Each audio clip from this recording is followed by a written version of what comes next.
कि भगवान किन किन विषयों के ऊपर प्रकाश डाल रहे हैं।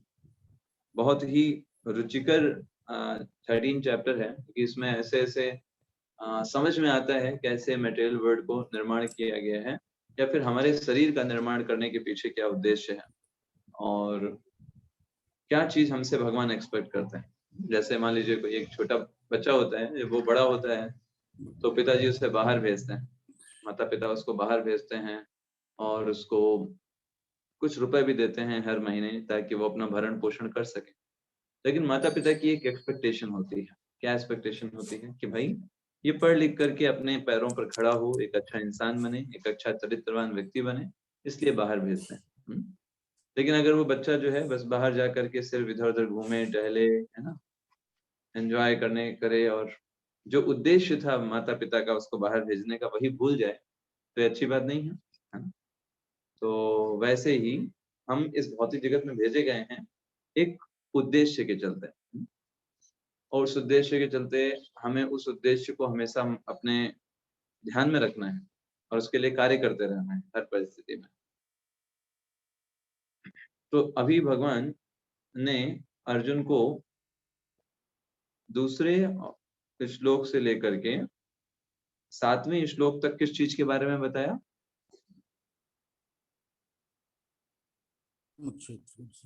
कर्म क्षेत्र के बारे में बताया गुरुजी। कर्म क्षेत्र और क्षेत्रज्ञ, क्षेत्र और क्षेत्रज्ञ, क्षेत्र और क्षेत्रज्ञ, क्षेत्र और क्षेत्रज्ञ के बारे में। बहुत बढ़िया, वेरी गुड। 8वें श्लोक से लेकर के 12वें श्लोक तो भगवान ने किसके बारे में बताया? ज्ञान के बारे में, ज्ञान के विषय में, ज्ञान की 20 चीजों के बारे में, ज्ञान के 20 वस्तु, है ना, आइटम्स ऑफ नॉलेज।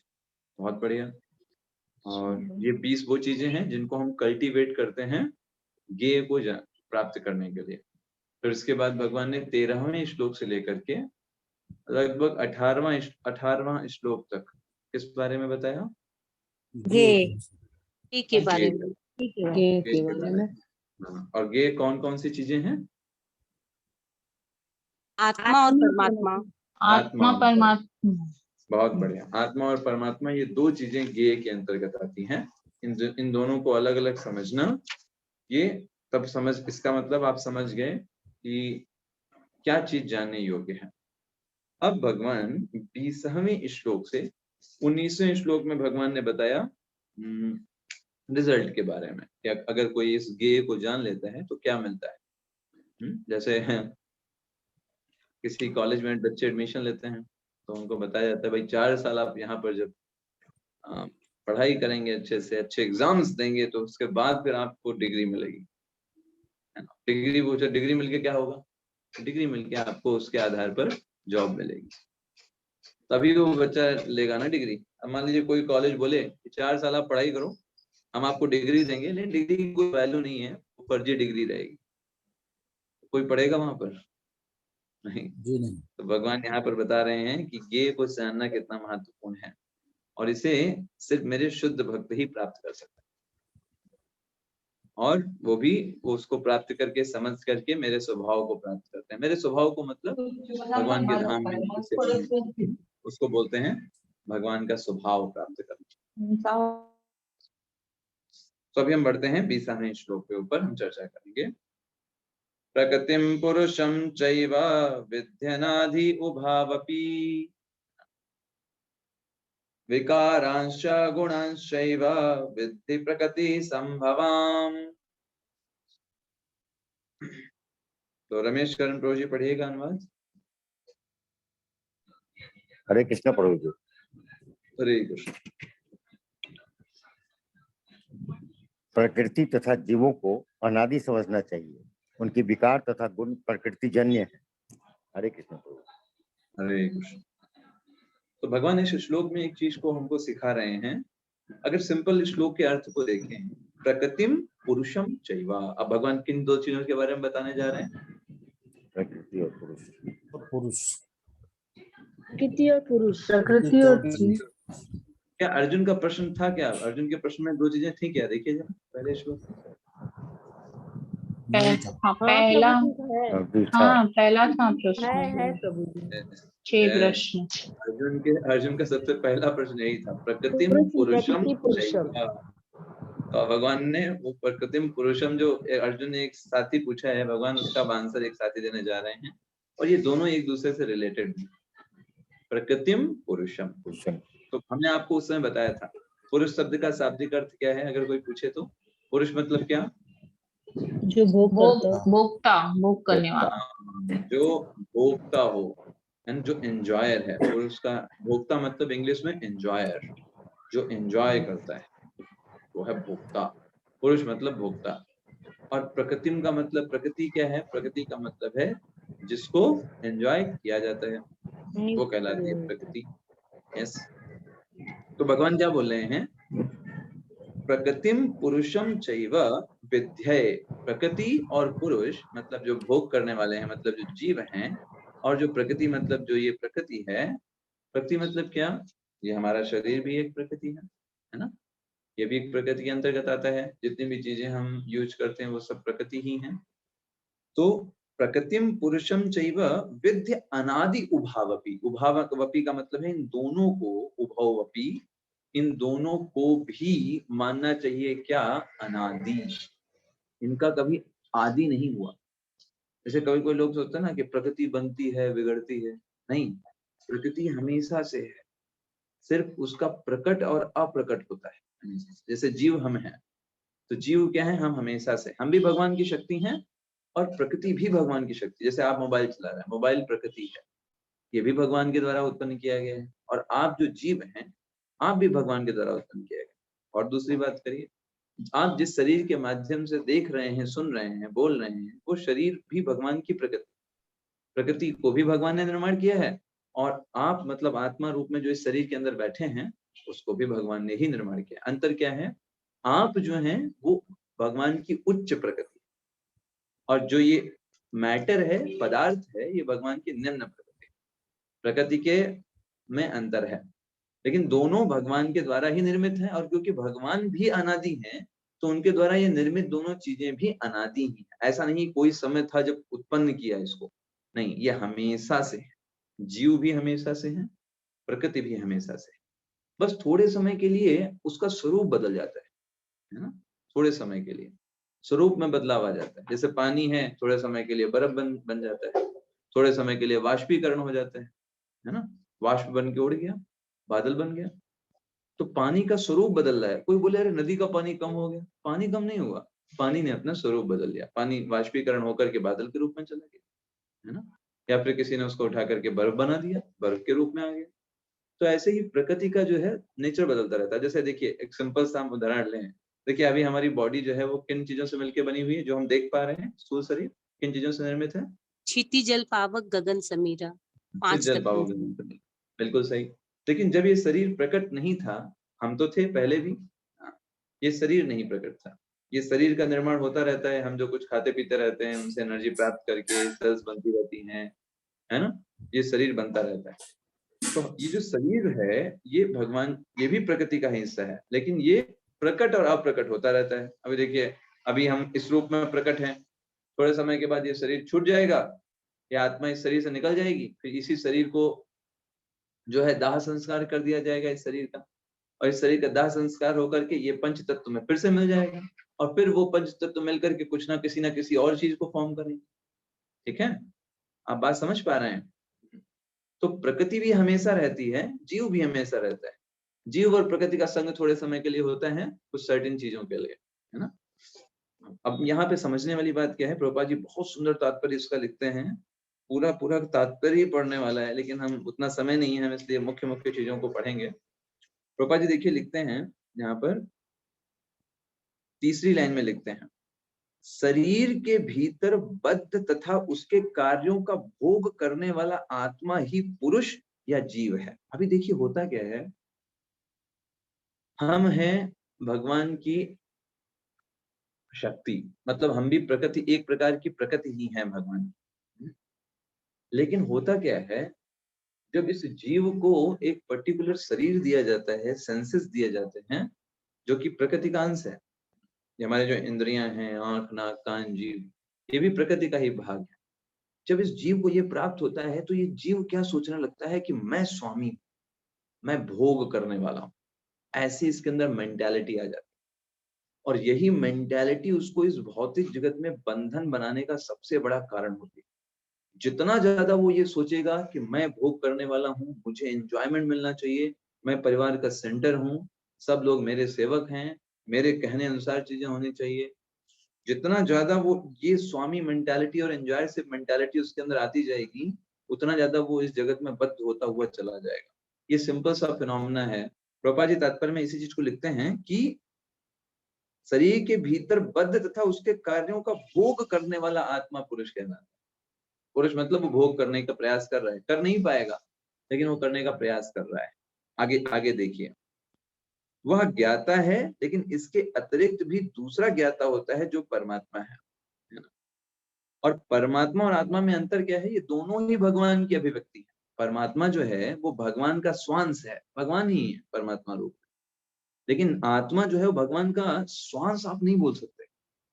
भगवान स्वयं नहीं है, आत्मा क्या है? वो भगवान की एक अलग शक्ति है विभिन्न प्रकार की। लेकिन परमात्मा जो है साक्षात अंश है, लेकिन जीवात्मा उनकी शक्ति है। आपको बात समझ में आ रही है? स्वांश का मतलब स्वयं भगवान ही है, साक्षात स्वांश है, लेकिन हम आत्मा के रूप में स्वयं भगवान नहीं है, आत्मा के रूप में तो हम उनकी शक्ति है। ये यहाँ पर समझना है। ओके, अब प्रभुपाद जी दूसरे पैराग्राफ में देखिए लिखते हैं, प्रकृति तथा जीव दोनों ही नित्य है। अब देखिए होता क्या है, मेटेरियल वर्ल्ड में सारे जो निम्न प्रकृति है भगवान की, जो प्रकृति है, मेज पत्थर, ये सब जो निम्न प्रकृति है, ये हमारा शरीर, ये एक आटा की तरह मानी। आटा होता है ना जैसे एकदम पाउडर की तरह, वो है। तो ये आटा जो है किसको दे दिया जाता है? इसके लिए कौन मेन व्यक्ति है इसको कंट्रोल करने के लिए? वो है दुर्गा देवी। वो ये आटा को उन्होंने पकड़ा, उस आटे को, सब चीज है इसमें। रोटी बनाने का काम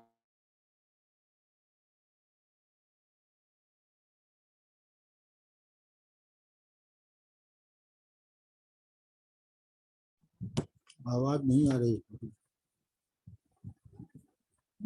इसमें हाथ इस तरीके से होंगे, 4 पैर हो जाएंगे, इसमें मुंह थोड़ा सा लंबा रहेगा। मटेरियल प्रदान कर रही हैं दुर्गा जी, टेम्पलेट फॉर्म कर रहे हैं ब्रह्मा जी, 84 लाख प्रकार के, ठीक है। और इस तरीके से जीवात्मा को उसके इच्छाओं की पूर्ति के अनुसार जो शरीर प्राप्त की इच्छा होती है वो शरीर उसको प्रदान कर दिया जाता है। और यही जो 84 लाख प्रकार की योनियां, ये क्या हैं? ये जीवात्मा के द्वारा उत्पन्न की गई विभिन्न प्रकार की इच्छाएं हैं। यही 84 लाख योनियों के रूप में उपस्थित है। आप ऐसा सोचिए, आप किसी मॉल में गए, मॉल में आप देख रहे हैं एक कोई टी शर्ट है, वो अलग डिजाइन की है, कोई अलग डिजाइन की टी शर्ट है, कोई अलग डिजाइन की टी शर्ट है, सबका अपना अपना एक रेट है। और वो सब डिजाइन वहां पर क्यों रखी गई हैं? क्योंकि लोग उसे पहनना चाहते हैं, सिंपल ना, इसीलिए ना है। अगर मान लीजिए कोई डिजाइन कोई पहनना ही ना चाहे तो क्यों रहे वहां पर, तो वेस्ट हो जाएगा ना। तो वैसी डिजाइन वहां पर क्यों हैं, वैसे कपड़े वहां पर क्यों हैं? क्योंकि कुछ कोई ना कोई प्रकार के लोग वहां पर आएंगे, उनको वैसे ही कपड़े चाहिए। हो सकता है आप वहां पर जाओ, अब सोचो ये रे फटे नुचे कपड़े, ये इतना महंगा कौन लेगा इसे? लेकिन नहीं, कुछ लोग हैं ऐसे महान जो वो फटे नुचे कपड़ों पर भी अपने हजारों रुपए खर्च करके उसको पहनेंगे। आप बात समझ रहे हैं? ऐसे ही विभिन्न प्रकार की योनियां हम मनुष्य जीवन में सोच सकते हैं, अरे ये जो कुत्ता है, सुअर है, इसको कौन लेना चाहता होगा, कितना गर्हित योनि है, कितना बेकार है। लेकिन नहीं, कुछ जीव हैं उनको उस प्रकार की इच्छाएं होती हैं, उनको उस प्रकार की इंद्रिय तृप्ति करनी, वो मनुष्य जीवन में नहीं कर सकते, तो उनको वो वैसी इच्छाएं होती हैं, तो उनको वो शरीर प्रदान कर दिया जाता है। That is the thing. तो जैसे इसके लिए बहुत अच्छा एग्जांपल दिया जाता है, जैसे कोई व्यक्ति अगर जाए शॉप पे, कौन सी शॉप जाए जहां पर कपड़े सिलाई होते हैं, है ना, उसको क्या बोलते हैं शॉप को, जहाँ कपड़े सिले जाते हैं? कुछ विशेष नाम होता है, tailor. Tailoring shop, tailoring shop. Tailor shop में है ना, तो अभी टेलर शॉप में आप जाइए कपड़े लेकर के रंग बिरंगे, है ना, तो कहेगा भाई कैसे सिलने हैं तुमको बताओ, तो वो अभी कैसे सिलेगा वो हमारे ऊपर है ना, वो हम जैसा बता देंगे वैसा सिल देगा, है ना। उससे हम कह देंगे भाई देखो बाहें बनाना ही मत, एकदम बस यही बनाना है, तो वही बनाएगा, है ना। उससे कह देंगे सिर्फ बाहें बना करके, तो हमको ऊपर का नहीं चाहिए, तो वो सिर्फ बाहें बना करके, उसे क्या, उसे तो बनाने का है ना, उसका काम बनाना है। तो जैसा हमारी इच्छा होगी उस आधार पे वो बनाएगा। तो टेलर कौन है? वो प्रकृति है। यस, वो प्रकृति। 84 लाख प्रकार की योनियां हैं, वो हमारी इच्छाओं के आधार पर। जैसे देखिए कोई व्यक्ति है ना, वो सोना चाहता है, उसको सोना बहुत पसंद, बहुत सोता है, तो प्रकृति ने उसके लिए एक रखा है बहुत बढ़िया डिजाइन। कौन सा डिजाइन है भाई उसके लिए? भालू है ना, पढ़ के खूब सो, बिंदास, खाना पीना भूल करके। अभी क्या है, मान लीजिए ज्यादा देर सोओगे भूख लगेगी, है ना, क्या करेंगे, है ना, प्यास लगाएगी, ज्यादा सोएंगे तो कभी कोई इतना प्यास लग जाती है कि आपको नींद जग जाएगी आपकी प्यास के कारण, तो पानी पिएंगे जाकर, है ना। अभी परसों की बात है, मैं सो रहा था, अचानक से इतना प्यास लगी कि मैं नींद खुल गई प्यास के कारण। बताइए कितनी समस्या है, नींद भी नहीं सही से हो पाती, क्यों? क्योंकि भूख और प्यास है। लेकिन भालू देखो 6 महीने सोता है, ना उसको भूख ना उसको प्यास, कोई दिक्कत नहीं, प्रकृति ने उसको इस प्रकार का शरीर दिया हुआ है। तो शास्त्र तो यहाँ तक बताते हैं कि अभी हम जिस शरीर में रह रहे हैं, हमारा दूसरा शरीर ऑलरेडी फॉर्म हो चुका है हमारी इच्छाओं के आधार पर। बस फर्क क्या है, इधर से छोड़ना है, उसको पकड़ना है, वो फॉर्म हो रहा है। हमारी जैसी इच्छाएं हो रही हैं, हमारी जैसी इच्छाएं हो रही हैं, उन इच्छाओं के आधार पर एक दूसरा शरीर ऑलरेडी तैयार है, डेफिनेट, और वो बस वेट कर रहे हैं हमारे इस शरीर को छोड़ने का। इसलिए तो भगवान भगवत गीता में बोलते हैं, जातस्य ही ध्रुवो मृत्यु ध्रुवम जन्म मृतस्य जा। जिसका मृत्यु निश्चित है उसका जन्म भी निश्चित है, जिसका जन्म हुआ है उसकी मृत्यु भी निश्चित है। तो जैसे हम जब जमीन पर चलते हैं, तो जब तक अगला कदम एकदम फिट नहीं हो जाता, पिछला कदम ऊपर से नहीं उठाते। ऐसे ही जब जीवात्मा जो है इस शरीर को तब तक नहीं छोड़ता जब तक उसको अगला शरीर नहीं मिल जाता। अगला शरीर तैयार रहता है तब जीवात्मा इस शरीर को छोड़ता है, ऐसा शास्त्र बताते हैं। तो यहाँ पर प्रकृति और जीव के बारे में बताया जा रहा है कि दोनों ही अनादि, भगवान कहते हैं, और उनमें जो विकार और गुण जो हैं वो प्रकृति जन्य है। अब विकार का मतलब क्या है, देखिए, सुख आते हैं हमारे जीवन में, दुख आते हैं हमारे जीवन में, गुस्सा आता है हमको, कभी कभी हम बहुत खुश होते हैं, आनंद में होते हैं, है ना। ये सब जो विकार आ रहे हैं ये कहाँ से आ रहे हैं? भाई जीव जो है वो तो एकदम आनंद में है, और प्रकृति में तो कोई चेतना है नहीं। बात समझ रहे हैं? इस लकड़ी में क्या कोई चेतना है क्या? पंच महाभूतों में कोई चेतना होती है? नहीं होती। लेकिन जब जीव जो है वो प्रकृति का संग करता है, उससे सारी समस्याएं, सारे विकार जो हैं उत्पन्न होते हैं, है ना। अभी उसके बारे में भगवान आगे बताएंगे। प्रभा जी तात्पर्य में लिखते हैं कि भौतिक जगत का यही रहस्य है। क्या रहस्य है? प्रभा जी लिखते हैं, प्रकृति के व्यक्त होने पर इन्हें भौतिक जगत में पुनः कर्म करने और वैकुंठ लोक में प्रवेश करने की तैयारी करने का अवसर दिया जाता है। भौतिक सत्य का यही रहस्य है। यहाँ पर जितने भी जीव हैं उनको एक अवसर दिया गया है ताकि वो भक्ति करके यहाँ से निकले। यही भौतिक जगत का रहस्य। आगे तात्पर्य में बहुत इंपॉर्टेंट लाइन प्रभुपाद जी पढ़ते हैं, लिखते हैं, हम पढ़ेंगे। इसका कोई महत्व तो नहीं है कि ये जीव या श्रेष्ठ जीव किस प्रकार प्रकृति के संपर्क में आए। कई लोग जो होते हैं बड़ा क्वेश्चन करते हैं, कहते हैं प्रभु जी एक बात बताइए, हम सब हैं आध्यात्मिक जगत के। हाँ ठीक है, आध्यात्मिक जगत के हैं, तो अभी हमको तो वहां पर बहुत खुश रहे होंगे। हाँ बिल्कुल, वहां पे बहुत खुश रहे होंगे। वहां पर तो कोई हमको बहुत इच्छा भी नहीं होगी, क्योंकि वहां तो हम भगवान की सेवा कर रहे होंगे। हाँ बिल्कुल सही बात है, वहां उनके भगवान की सेवा कर रहे हैं होंगे। तो फिर हम इस भौतिक जगत में आए, हम क्यों इस भौतिक जगत में आए? जब हम आध्यात्मिक जगत के जीव हैं, वहीं पे थे, वहीं पे खुश थे, तो हम यहाँ पर क्यों आए? इसका पहले हमको डाउट क्लियर करिए। हम यहाँ पर आए कैसे? कौन सी तारीख थी? डेट बताइए, तिथि बताइए जब आध्यात्मिक जगत से भौतिक जगत में जीवात्मा आई।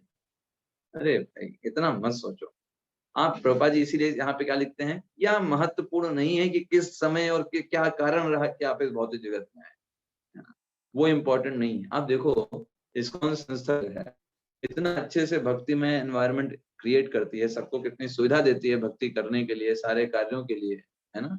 कोई दिक्कत है भक्ति करने के लिए यहाँ पर? नहीं दिक्कत है। लेकिन फिर भी कुछ लोग होते हैं जो भक्ति नहीं करते, छोड़ करके चले जाते हैं। अब बताइए, कोई पूछे क्या कारण है, क्यों छोड़ करके चले गए, क्या उनको प्रॉब्लम आ गई? इसके पीछे वही कारण है जो आध्यात्मिक जगत से भौतिक जगत में आने का कारण है। क्या कारण है वो है जीव के द्वारा अल्प स्वतंत्रता। जीव के पास अल्प स्वतंत्रता हर समय होती है, उसका सदुपयोग और उसका दुरुपयोग ही उसके आध्यात्मिक जगत और भौतिक जगत में रहने का कारण है। जो अपनी उस फ्री विल, उस अल्प स्वतंत्रता का सदुपयोग करता है, वो भगवान की सेवा में लगा रहता है, इवन इस भौतिक जगत में भी, है ना। वो यहाँ भी भगवान की सेवा में लगा रहेगा, पूरा जीवन भगवान की सेवा करेगा, किसी ना किसी प्रकार से करता रहेगा। लेकिन जो उसका सदुपयोग नहीं करेगा, ना भगवान की सुनेगा, ना घर पे सुनेगा, ना किसी की सुनेगा, वो कहेगा हम ऐसे ही हैं, हम अपने मन के मालिक, घूमता रहेगा अनेक अनेक योनियों में, सद असद जन्म योनिषु, अलग अलग जन्म में योनियों में वो घूमता रहेगा, अपनी अल्पसंता का दुरुपयोग करने का। तो कोई पूछे भौतिक जगत में क्यों आए? फ्री विल का दुरुपयोग करने के कारण, है ना। पिताजी आपको बहुत मेहनत कर रहे हैं, बहुत पढ़ा रहे हैं, लिखा रहे हैं, लेकिन अगर आपको नहीं पढ़ाई करनी है तो वो आपके पीछे हमेशा नहीं रह सकते। अब आपको गाइड करते हैं कि लोगों के द्वारा आपको मोटिवेट करा सकते हैं, रिश्तेदारों से बोल सकते हैं कि भाई इसको बोलो कि पढ़ाई में मन लगाए, टीचर से बात कर सकते हैं। लेकिन अगर आपने ही ठान रखा है कि आपको नहीं पढ़ाई करनी है, nobody can teach you, is it right or not? तो वैसे ही यहाँ पर ये बात समझना है ना, क्या? अल्प स्वतंत्रता। प्रभुपाद जी हमेशा इस बात को क्या कहते थे? कहते थे हमेशा डिजायर ही आपको भगवान के पास लेके जाती है। आपके पास दुनिया के सारे इंतजाम कर दिए जाएं भक्ति करने के लिए अनुकूल, आपकी इच्छा नहीं है भक्ति करने की, नहीं करेंगे तो नहीं करेंगे। और आपकी सारी विपरीत परिस्थितियां हो, प्रहलाद महाराज की तरह, आपने डिसाइड कर लिया है, स्थित हो गए हैं कि मुझे भक्ति करनी, भगवान की सेवा करनी है, वरना मनुष्य जीवन का क्या प्रयोग, कुत्ते सुअर की तरह जीना है, खाओ पियो सो बच्चे उत्पन्न करो फिर मर जाओ, ये भी कोई जीवन है? आपने सोच लिया तो फिर आपको करना है, मतलब करना है। पर प्रहलाद महाराज से ज्यादा कठिन परिस्थितियां हमारे समक्ष हैं? नहीं, लेकिन वो कर रहे हैं। तो उसी प्रकार से इच्छा ही हमको भगवान की तरफ लेकर के जाती है और इच्छा ही भगवान से हमको दूर लेकर के आती है। इसलिए डिजायर जो है वो बहुत महत्वपूर्ण है आध्यात्मिक जीवन के लिए। आध्यात्मिक जीवन में आगे बढ़ने के लिए ज्यादा कुछ करने की जरूरत नहीं है, एक मन में डिजायर होना चाहिए, मुझे भगवान की सेवा करनी है। बहुत कर लिया इस भौतिक जगत में, बहुत तंग हो गए, बहुत देख लिया यहाँ पर सुख के ख्वाब, खुशी के ख्वाब बहुत देख लिए, बहुत देख ली यहाँ की खुशी कैसी। अभी इसके पीछे नहीं भागना है, ये भगवान की सेवा करना जो अनंत सुख को प्रदान करना है। तो ये मन में डिजायर होनी चाहिए, लालसा होनी चाहिए, ये बताते हैं। अगले श्लोक में चलता है। तो अभी प्रकृति और जीव के क्या कार्य हैं, ये 21वें श्लोक में स्पष्ट करते हैं भगवान। कार्य कारण कर्तृत्वे हेतु प्रकृतिर उच्यते, पुरुषः सुख दुःखानां भ्रोतक्त्रे हेतुरुच्यते। यस,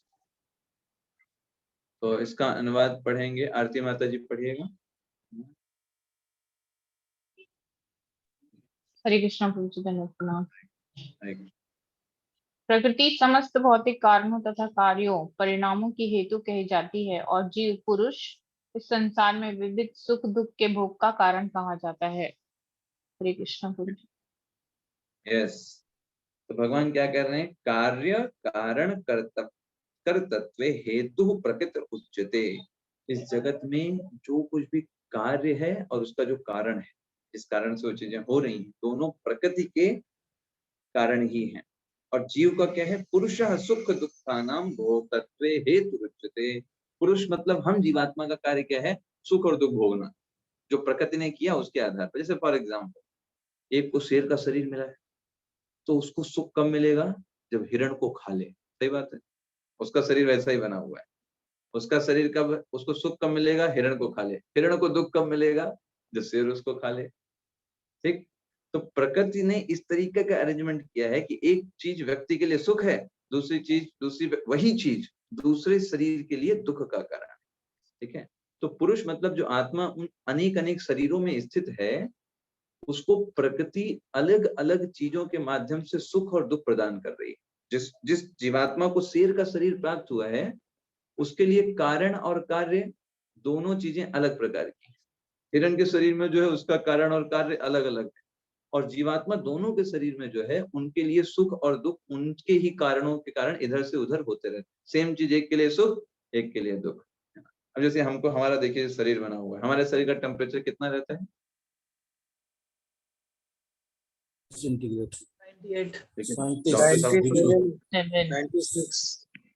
हाँ, डॉक्टर साहब भी हैं यहाँ पर, उनको भी पता होगा।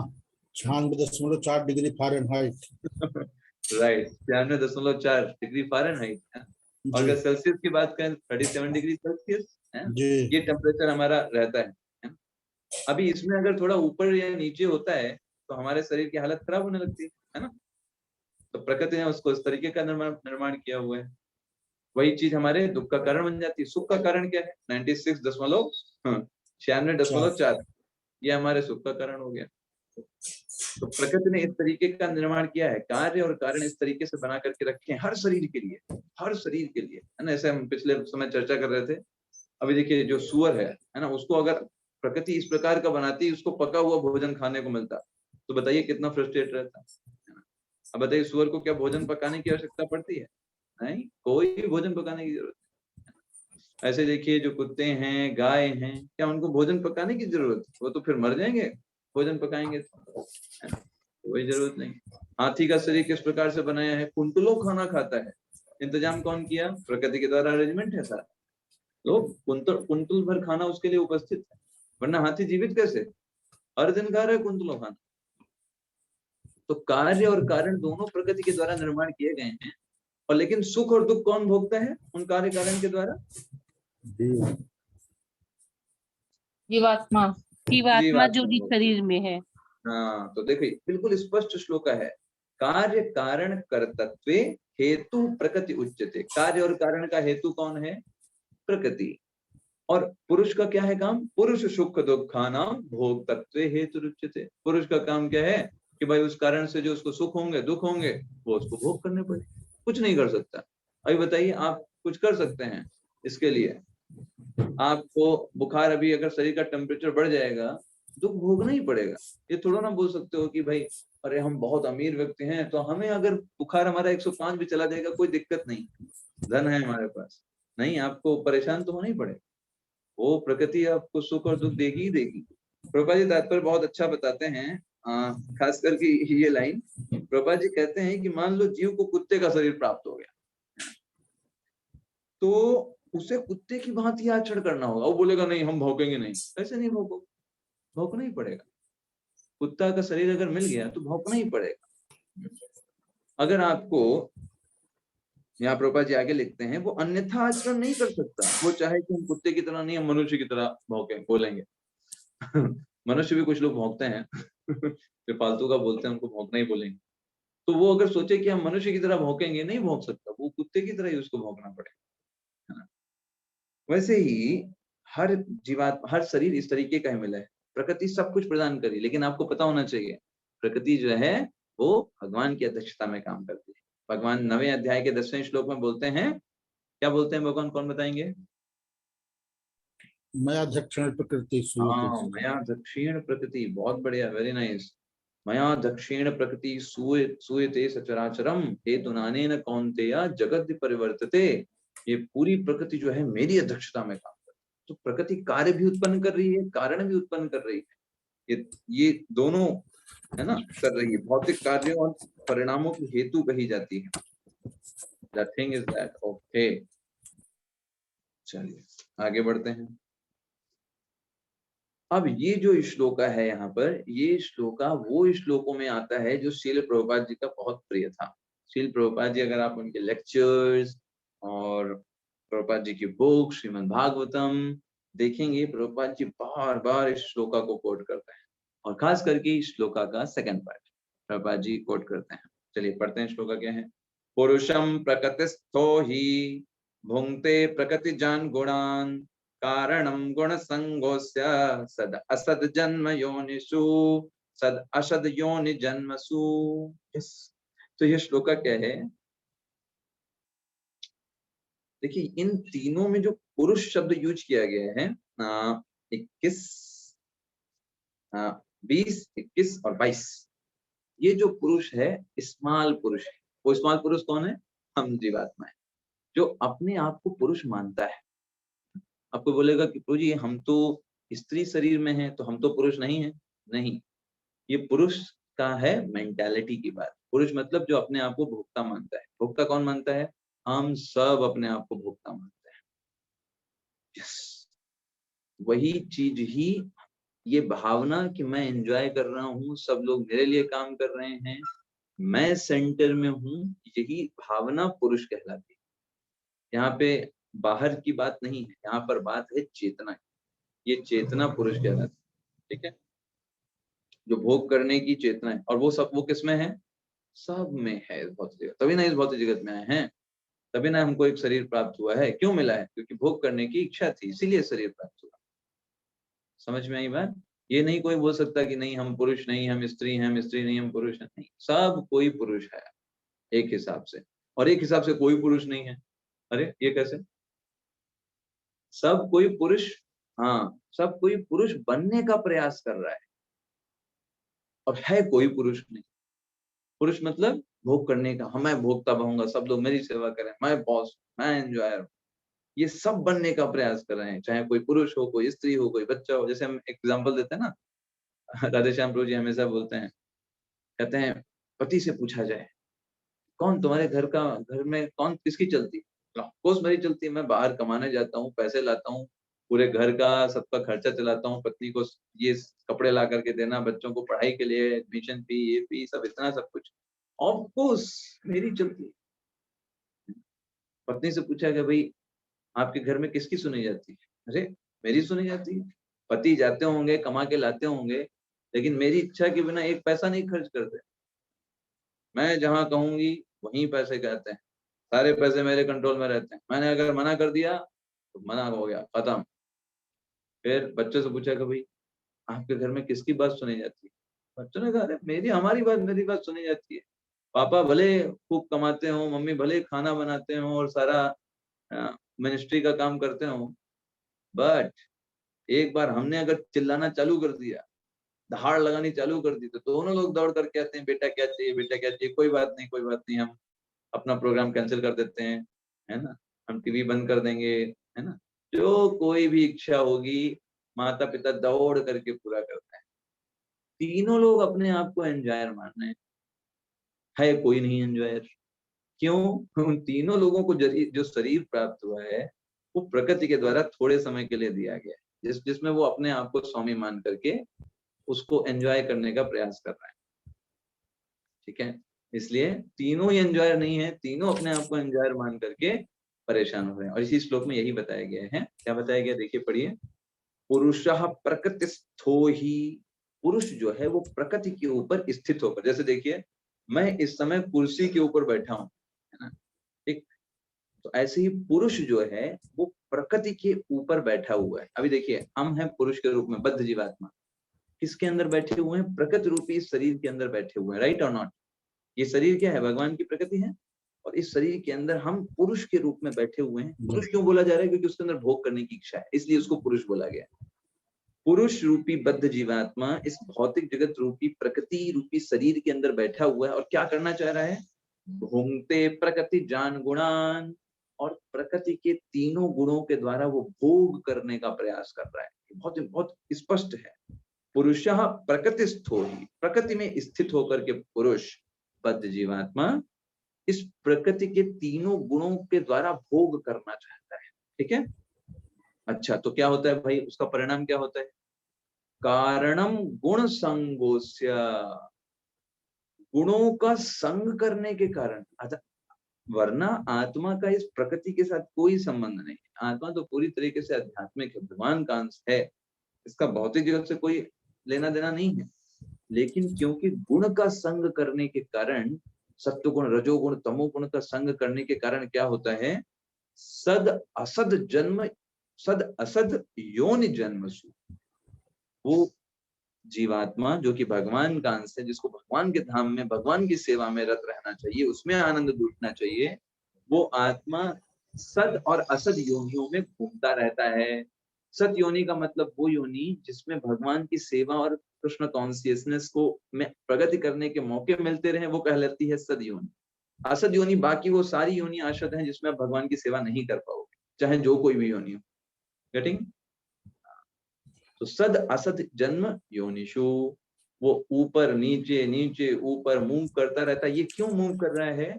क्योंकि गुणों का संग करने के कारण। गुणों का संग क्यों किया? क्योंकि अभी वो जो है प्रकृति में स्थित होकर के भोग करने का प्रयास कर रहा है। जैसे जब कोई बारिश होती है ना, तो ऊपर से पानी आता है ना, साइंस अगर आप देखेंगे तो ऊपर से जब पानी आता है एकदम शुद्ध होता है, इतना शुद्ध होता है, प्यूरिफाइड, और ये आरओ सब फेल है उसके सामने। इतना वो बिस्लरी सब कोई काम के नहीं, वो इतना शुद्ध पानी होता है। लेकिन जैसे ही वो इस मटेरियल एनवायरनमेंट के संसर्ग में आता है, वो दूषित हो जाता है। कारण क्या है? क्यों दूषित हुआ? रीजन? हो गया प्रभु जी। कंटामिनेट हो गया। क्यों कंटेमिनेट? क्योंकि यहाँ का भौतिक गुण जो है उसको अपने में यस, इस भौतिक जगत के संग करने के कारण कंटेमिनेटेड हुआ। संग करने के कारण, क्योंकि वो भौतिक जगत जो भोग करने की जगह है, वहां पर वो रह रहा है, इच्छाएं कर रहा है, यही उसको बांध करके रखे। बस यही चीज समझनी है। प्रभुपाद जी का अगर आप तात्पर्य देखेंगे तो प्रभुपाद जी इतना सुंदर बताते हैं इसमें। आप देखिए प्रभुपाद जी, मैं बताता हूँ आप कहाँ से पढ़ेंगे। प्रभुपाद जी देखिए सबसे पहले ही लिखते हैं, यह श्लोक यह समझने के लिए महत्वपूर्ण है। कौन सी चीज को? कि जीव एक शरीर से दूसरे शरीर में कैसे देहांतरण कर रहा है, क्यों भाई इधर से उधर क्यों जा रहा है, ये समझने की बहुत इंपॉर्टेंट है। अब देखिए आगे 2-3 लाइन को छोड़ दीजिए। वस्त्र का परिवर्तन इस संसार के प्रति आसक्ति के कारण है। देखिए अभी क्या है, हमारे मन में ये बसा हुआ है कि ये चीज हमको आनंद देगी, ये खाएंगे ये आनंद मिलेगा, है ना। भगवान से अलग होकर के हम कुछ और देखेंगे। कुछ लोग सोचते हैं मूवी देखेंगे मजा आएगा, कुछ लोग सोचते हैं बाहर घूमने जाएंगे मजा आएगा, भगवान को अलग रख करके, भगवान को साइड में रख करके।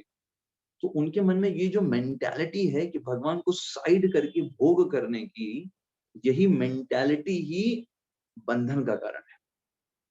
अब देखिए प्रभुपाद यही आगे बताएंगे, प्रकृति पर प्रभुत्व जताने की इच्छा के फलस्वरूप वह ऐसी प्रतिकूल परिस्थितियों में फंसता रहता है ना। कभी देवता, कभी मनुष्य, कभी पशु, कभी पक्षी, कभी कीड़े, कभी जल जंतु, कभी संत पुरुष। देखिए संत पुरुष भी कहोगे अरे संत पुरुष भी क्या इसी कारण बनते हैं? संत पुरुष का मतलब है सज्जन व्यक्ति, है ना। यहाँ पे संत पुरुष का मतलब डिवोटी नहीं है, सज्जन व्यक्ति। तो देखिए प्रकृति के गुण तो तीनों है ना, सत्वगुण, रजोगुण, तमोगुण। तो जिन गुण का संग करेगा वैसा शरीर प्राप्त हो जाएगा।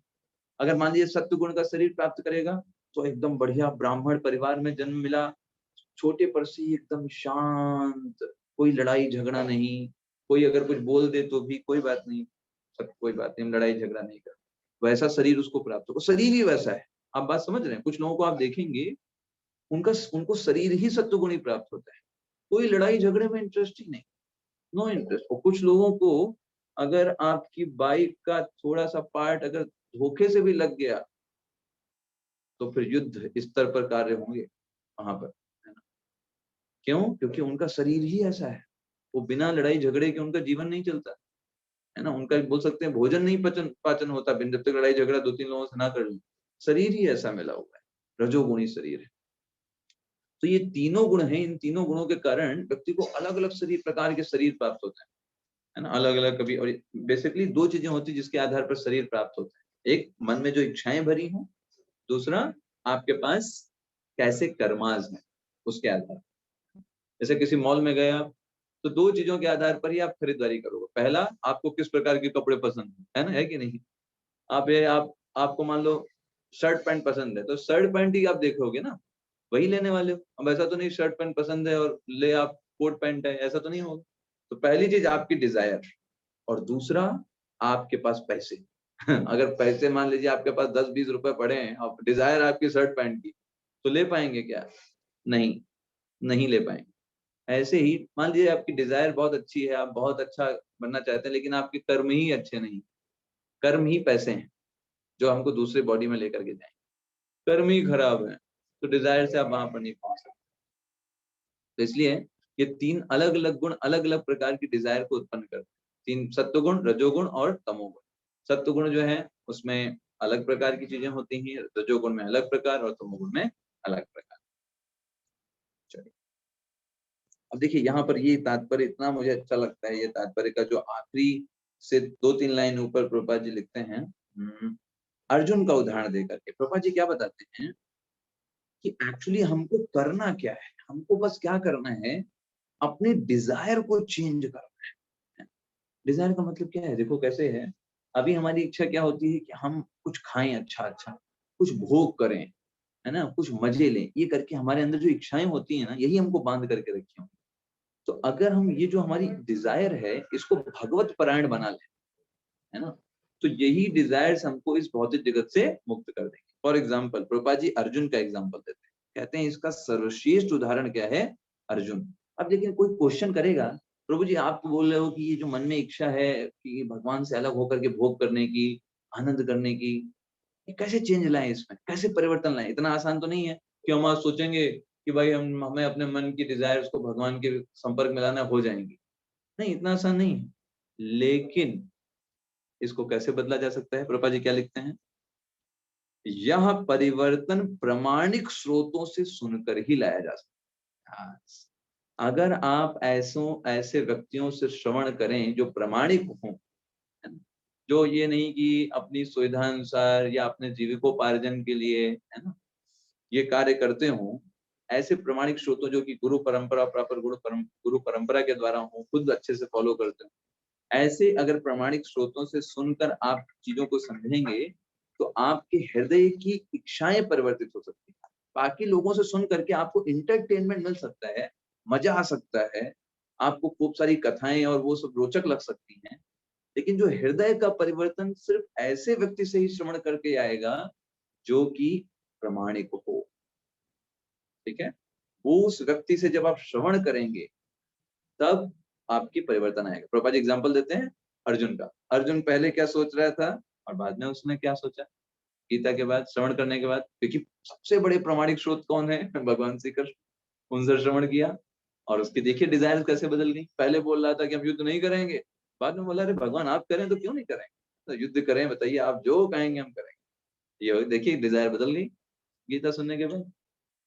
प्रभुपाद जी आगे बोलते हैं, यदि जीव इस श्रवण विधि को अपना ले, देखिए कितना इंपॉर्टेंट है, तो प्रकृति पर प्रभुत्व जताने की चिर अभिलषित आकांक्षा समाप्त है।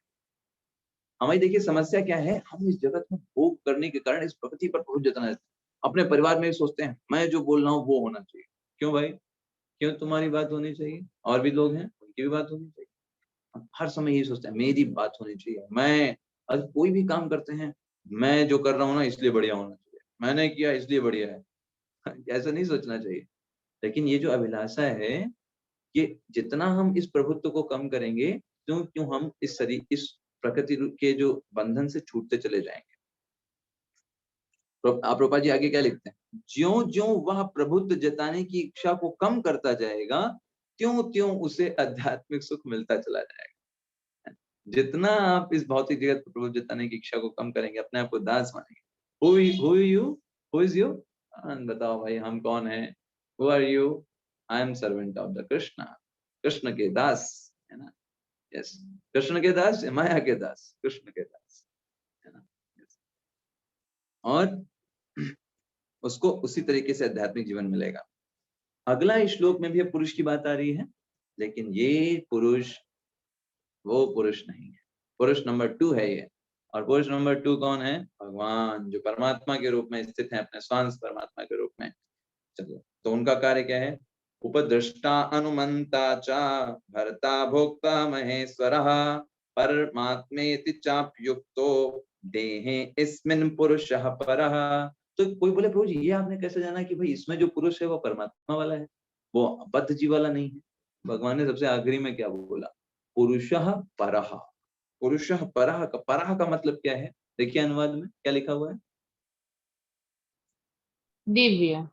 हाँ, ये जो पुरुष है ये देहेन इस्मिन् पुरुषः परः, ये देह में स्थित होकर के दिव्य पुरुष है। और ये इसका काम क्या है, काम से समझ में आया, उपद्रष्टा। इसका काम क्या है, उपद्रष्टा। उपद्रष्टा का मतलब क्या होता है, जो भी जीवात्मा कार्य कर रही है ना, सब देख रहा है ना, कैसा कैसा हमारा आचरण है, कहाँ हम क्या कर रहे हैं, सब कुछ परमात्मा के रूप में भगवान देख रहे हैं हमारे हृदय में स्थित होकर।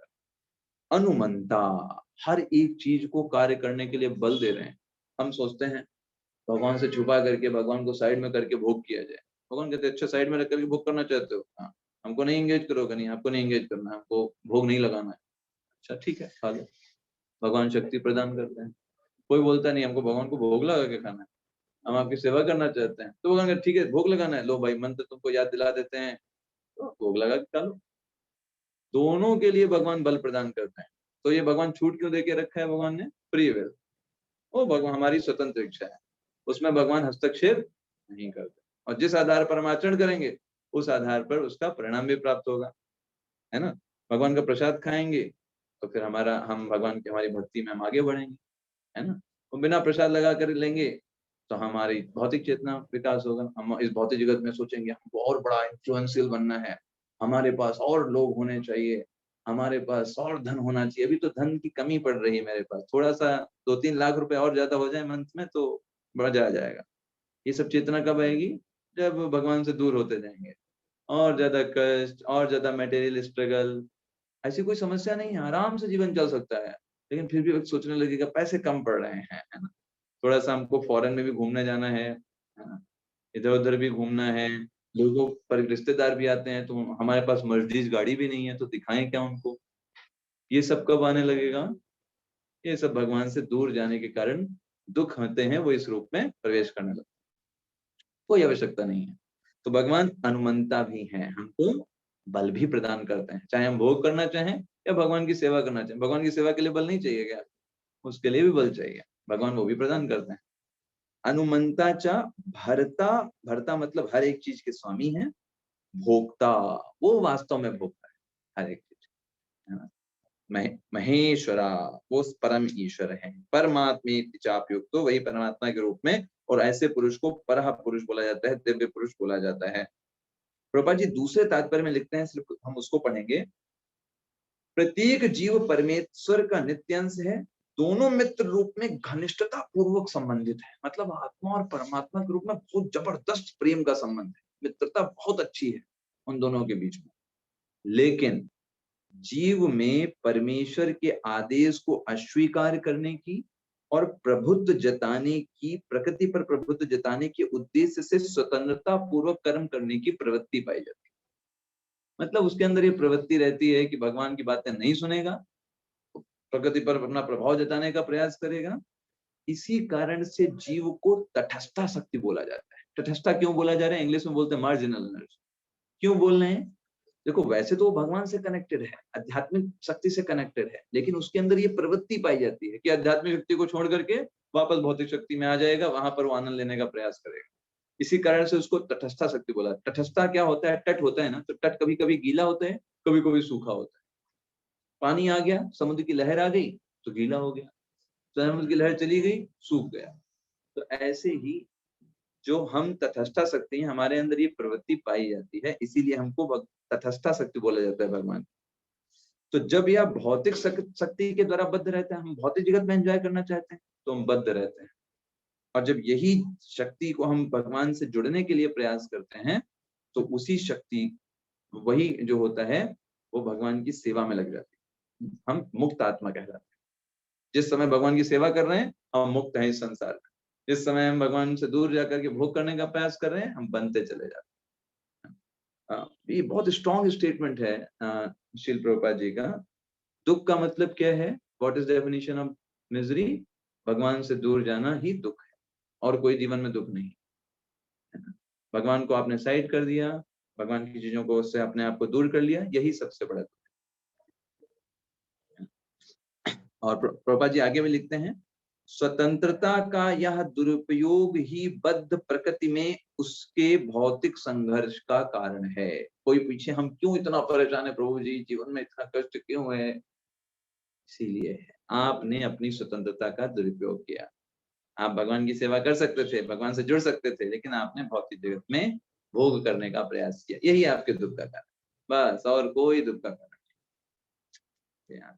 अब भगवान 24वें श्लोक में बता रहे हैं कि जो कोई व्यक्ति इस बात को समझ लेता है कि दो पुरुष थे, 20-21-22 में एक पुरुष, 23वें में दिव्य पुरुष, परा पुरुष, दो पुरुष हैं, पुरुष 1 पुरुष 2। इसको जो समझ लेता है तो क्या होते हैं, या एवं वेत्ति पुरुषम प्रकृतिम चा गुणैः सह, जो व्यक्ति प्रकृति, जीव और प्रकृति के गुणों की अंतःक्रिया की इस विचारधारा को समझ लिया, सर्वथा वर्तमानोपि, उस समय उसकी कोई भी दशा क्यों ना हो, वर्तमान में चाहे किसी भी कैसे भी शरीर में क्यों ना हो, नासा भूयो भिजायते, वो व्यक्ति का पुनर्जन्म नहीं होगा। अगर उसने सिर्फ इसको समझ लिया कि मुझे अपने डिजायर्स को बदलनी है, अपनी उन इच्छाओं को बदलना है जो भगवान की भक्ति से अलग है, भगवान की सेवा से अलग है, उन डिजायर्स को भगवान की सेवा में लेके जाना है, जैसे अम्बरीश महाराज, और चीज को भगवान की सेवा में लगा दिया, और इंद्रिय को भगवान की सेवा में लगा दिया, अपनी इच्छाओं को भी भगवान की इच्छाओं की पूर्ति करने में लगा दिया, किसी चीज को छोड़ा ही नहीं। इस तरीके से व्यक्ति समझ जाता है। यस, नेक्स्ट श्लोक। ध्यानेनात्मनि पश्यन्ति केचिद् आत्मनमात्मनः अन्ये सांख्येन योगेन कर्मयोगेन च परे। तो इस काम के लिए कुछ अलग मेथड्स भी हैं, कुछ अलग विधियां भी हैं। तो कुछ लोग परमात्मा को ध्यान के द्वारा अपने अंदर देखते हैं, कुछ लोग ज्ञान का अनुशीलन करते हैं, खूब शास्त्र पढ़ते हैं, खूब शास्त्र पढ़ पढ़ के उस ज्ञान को संचय करते हैं, और कुछ लोग निष्काम कर्मयोग के द्वारा परमात्मा को देखते हैं। निष्काम कर्मयोग तो हमने आपको बताया ही है। निष्काम कर्मयोग का मतलब क्या होता है कि मैं भगवान का दास हूँ, सब कुछ भगवान के लिए कर रहा हूँ, कोई चीज मेरे लिए नहीं है, निष्काम कर्मयोग, और अपनी पूरा 100% दूंगा, लेजीनेस नहीं लाऊंगा, ये सब निष्काम कर्मयोग के अंतर्गत आता है। तो अलग अलग विधियां हैं परमात्मा को देखने की, लेकिन हमारे लिए कौन सा है? 26वें श्लोक में, अन्ये त्वेव मजानन्तः श्रुत्वान्येभ्य उपासते ते भी चाति तरन्तेव मृत्युम श्रुति परायणः। कुछ ऐसे भी लोग हैं, हम ही लोग हैं, कौन क्या है, जो यद्यपि आध्यात्मिक ज्ञान से अवगत नहीं होते, पर अन्यों से परम पुरुष के विषय में सुन करके उनकी पूजा करने लगते हैं। उनको ज्यादा आध्यात्मिक ज्ञान ऐसा नहीं कि भाई हम लोग ऋग्वेद, यजुर्वेद, अथर्ववेद और ये सारे शास्त्र वास्त्र सब पढ़े हुए हैं, ये सब पढ़े हुए नहीं, लेकिन प्रमाणिक शोधशील प्रभुपाद जी है ना, उनके डिसाइपल्स से सुन सुन करके हम भी परम पुरुष के विषय में सुन करके उनके प्रति श्रद्धा विकसित करके हम उनकी पूजा करने लगते हैं। तो भगवान क्या बोल रहे हैं, ये लोग भी प्रमाणिक पुरुषों से श्रवण करने की मनोवृत्ति होने के कारण जन्म मृत्यु से पार हो जाते हैं। अमेजिंग।